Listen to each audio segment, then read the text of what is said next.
Another big thing is just the affordable cost of living here in Korea. Average standard of living in Korea is higher than the average standard of living in the United States. I think because Korea is so safe and not too expensive. Expensive, but not too expensive. Yeah, I want to move into this apartment and I want to do it now. My plan for coming to Korea was to only be here for 1 year and then to go back to France. And even after living here for almost 14 years, the ups and the downs, I still decided to stay. In this video, I want to explain to you why, if you're wanting to leave America and looking for a new country to live in, Korea may be the place for you.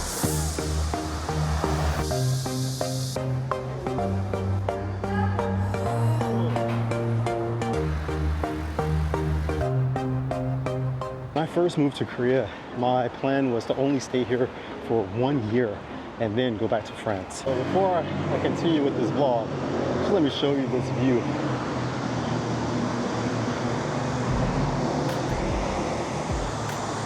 Oh, sorry. This area is where everyone comes to get this view of Namsan Tower. I was gonna go back to France after being in Korea for 1 year. I just wanted to come here and like play around, save some money, and just experience Asia because I've never been in Asia before. I really didn't take being in Korea very serious. Now, it doesn't mean that I didn't take my job serious. It just means that I didn't think that I would be in Korea for a long period of time and actually make this place a home.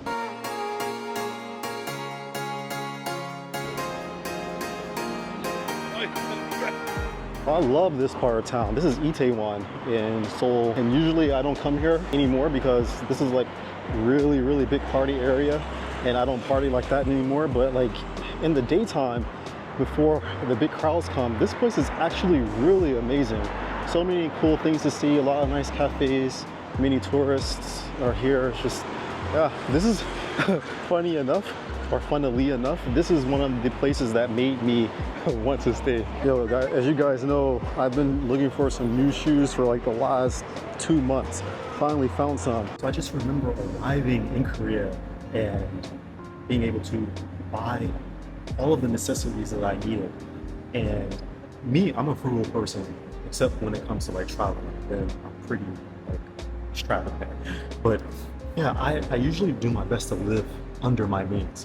So in Korea, after I received my first salary, I was able to live under my means, but still save an incredible amount of money.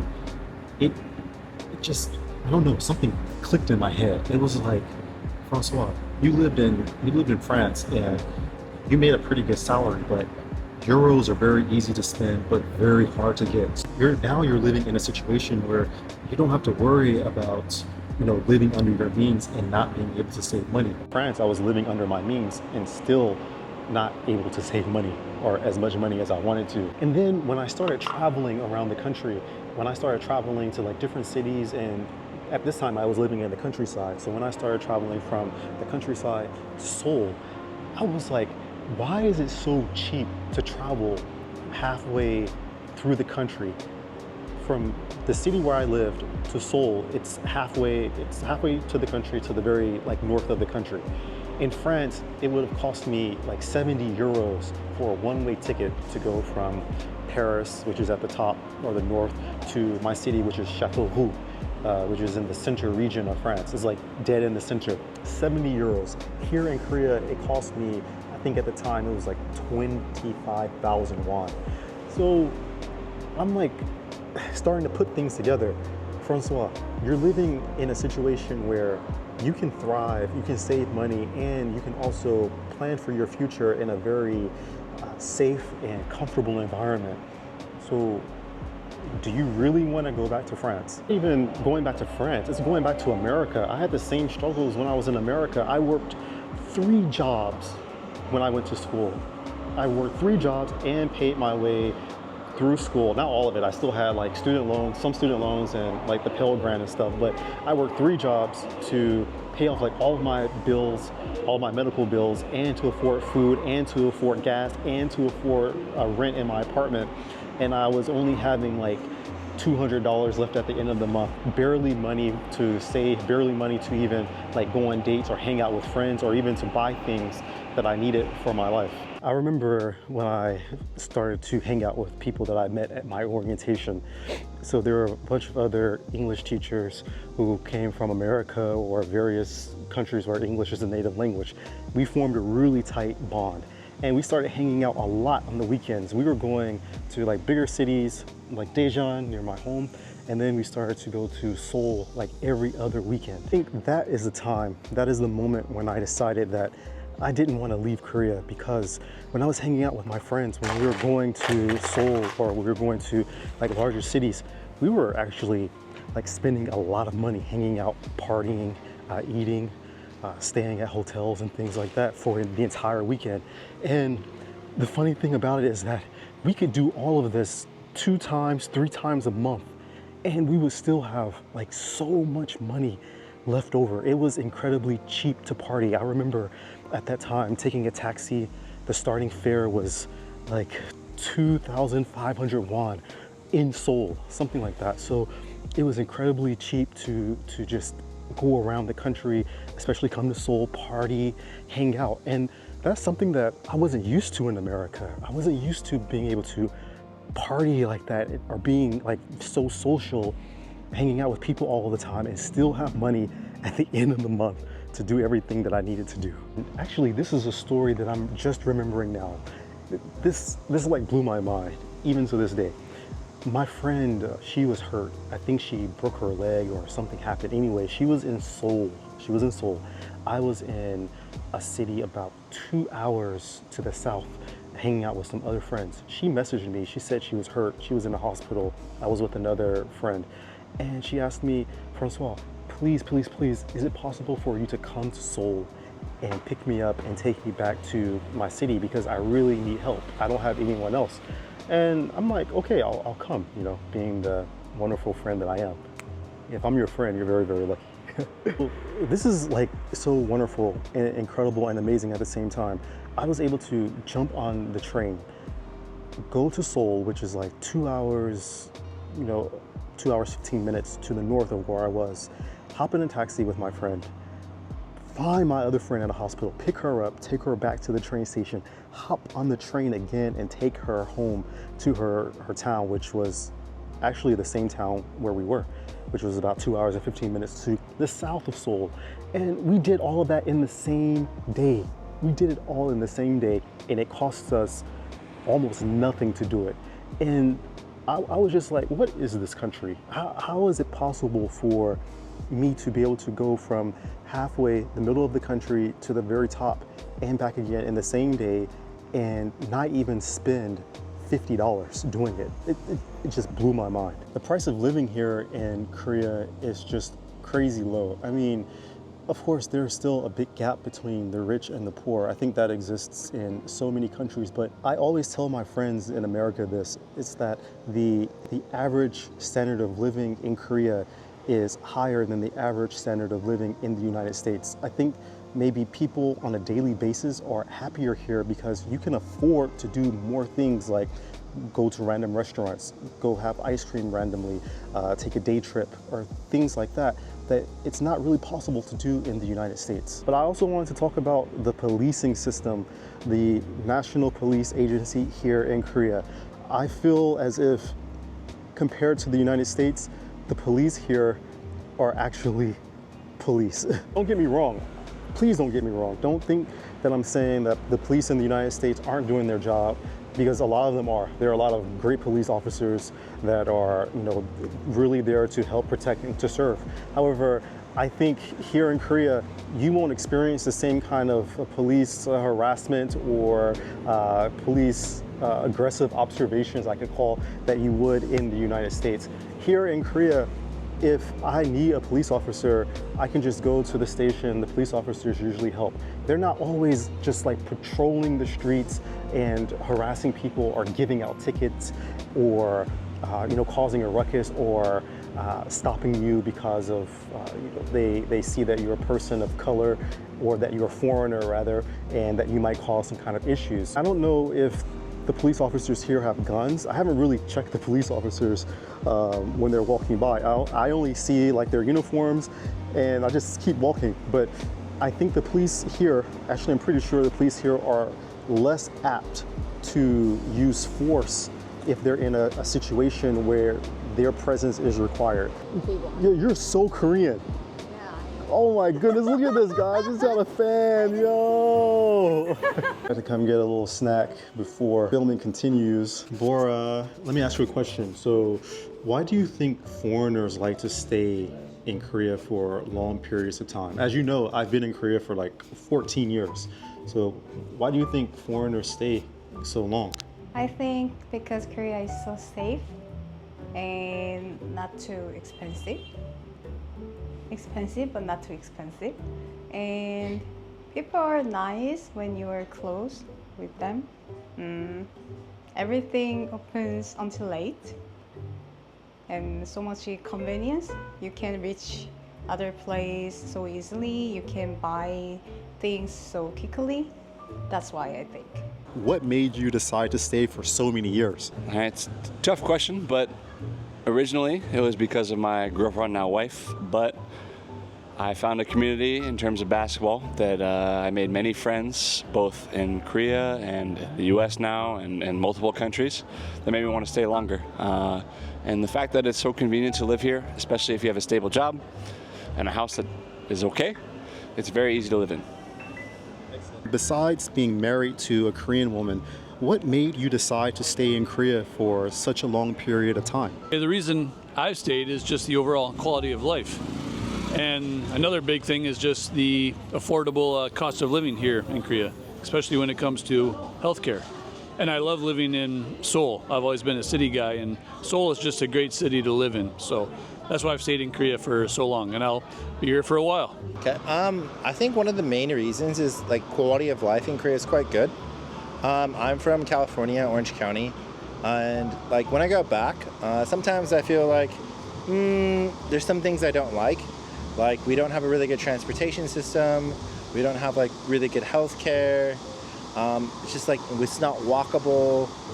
And then I think also another thing is like the price of things. Like I know like Korea can be expensive for like fruits and things, but for me personally, like I find like going to a restaurant is quite convenient. I think the convenience of Korea for me is very high. And compared to America, there's a lot of like inconveniences or price associated with things, where in Korea we don't have that as much. So I think some of those reasons are like, Korea is pretty good for many aspects, like for quality of life for me. So it's part of the main reasons why I'm still here, I guess. I think the best thing about Korea is the safety aspect. I've never felt threatened at your bag or anything that's valuable, and no one will take it. Different level of respect that they have here that I really, really enjoy. And I think that's amazing about living here. I really love the convenience of Korean metros and the Korean buses. Like I just got from one side of town, such low transportation costs and the quick ability to move around the city. The allure of moving to Korea is so strong. This is Seoul. This is one of the busiest areas in Seoul. Also in this area, you can see over here, there's a good mix between old Seoul and new Seoul. So this building directly in front of me is an old building, and behind the building, you can see like these kind of mini skyscrapers. Another thing about living in Korea that it really makes me not want to leave. I can't imagine being in another country. It's the Bali system here in Korea, the Bali culture. Bali means fast or quick. And Korea has this Bali culture where they do things extremely fast. Should I say fast and efficient? A lot of the times it's very fast and very efficient. Some don't have to wait for a lot of things to happen here in Korea, like especially if you need paperwork done. You can go to the town hall of your county. It's called the Jumin Center. And you just ask them for what you want. Usually they can pull up all of your files by looking at your foreigner ID card, and typing in your number, and all of your files will come up, and then they'll give you what you want, and you can be out of the office like in no more than 5 or 10 minutes. Another thing that I can't do without is like the treatment that I get here. Like a lot of people will say, you're a Black American and maybe Koreans are racist, and I think I talked about this in another video, but I just went into the store to buy something to drink, and I was just very kind and polite to the attendant, and he gave me a free drink. He gave, so I was just walking out of the door, and he was like, here's a gift for you. And I'm just like, wow. And this happens to me so often. And it happens in other countries as well, but not more than it happens here in Korea. It's just like, how could I leave a country where I'm always treated well and I always feel good every time I go? But I wanted to talk more about the Bali culture, the quick culture here in Korea. I was moving out of my apartment in the countryside. 4 or 5 days left in the apartment where I was living. And this apartment was connected to the job that I had for public school. Now, I needed to find an apartment within those 5 days or else I would be homeless. So I wanted to go to Seoul. I asked a friend about a real estate agent located in Seoul. And me coming from America, I thought the apartment hunting process would take a lot longer than it did here. But just listen to this. I found the real estate agent in Seoul. I called them with my bad Korean. I scheduled an appointment. I took a bus from my town up to Seoul that same day, which was like almost 2.5 hour bus trip. I took a taxi to the real estate agent. I talked to the real estate agent, and they said, we can find an apartment for you today if you need it. Wait a second, you can find an apartment for me this very same day, and I can move in and I can pay all the bills and everything will be okay. There's like no red tape or anything. And they're like, yeah, you can move in today. And I was like, this is impossible. Like you can't even find this in France. And France was a little quicker in this aspect than the United States. So they took me apartment hunting. They showed me I think it was 4 apartments. And they were pretty good apartments, but I settled on one apartment that was fully furnished. It was very small because the space here in Seoul is so condensed. So you're gonna pay a premium for space in this city. So my apartment was really small, but it was modern, and there was a bed already there. There was a television, there was internet, there was cable, there was Wi-Fi, everything that you can think of. There was a refrigerator, there was a washing machine, oven, microwave, like all of this in the apartment. And the price was, I believe it was about $500 a month, even though it was a 1-room apartment. And the down payment was 2 million won, which means about 1,700 or 600 and something US dollars anyways. So I was like, yeah, I want to move into this apartment and I want to do it now. But definitely there's no way that you're going to find a room on the same day in Atlanta, where I'm from, and pay all of the bills on the same day and move in on the same day. That can't happen. So as we heard from my friends in the interview, a lot of the resounding comments centered on the convenience of Korea, the safety of Korea, the comfort of Korea. And I can attest to this, as when I recently returned from Mongolia after injuring my wrist, when I landed at the airport in Incheon, I just felt like so safe and so secure, like everything was gonna be okay. And it could be because I live here and that I have a home here, but I don't know, it just felt like, okay, I'm back in Korea, I'm back in comfort, I'm back in safety, in security, and I'm back where, I don't really have to worry so much about my resources. I feel like everything is going to be okay. Well, those are the reasons why I think I stayed in Korea for such a long period of time. It's comfortable, it's safe. I have a lot of resources left over at the end of the month, and I think many foreigners do as well, as long as they're not spending all of their money partying in Itaewon or Hongdae. But yeah, if you're considering a place to move to and to start a new life, or just travel, then I highly suggest Korea. You might be like me. You might come for a couple of months or for a year and end up staying, for 15, 20 years. So yeah, Korea can do that to you. Anyways, thanks a lot for watching this video. Hope it wasn't too long. Hope you got some value from it, and I hope to see you in the next one. Make sure you stay hydrated. It's super hot out here. Love you guys. Take care. Peace. Messed up the first one.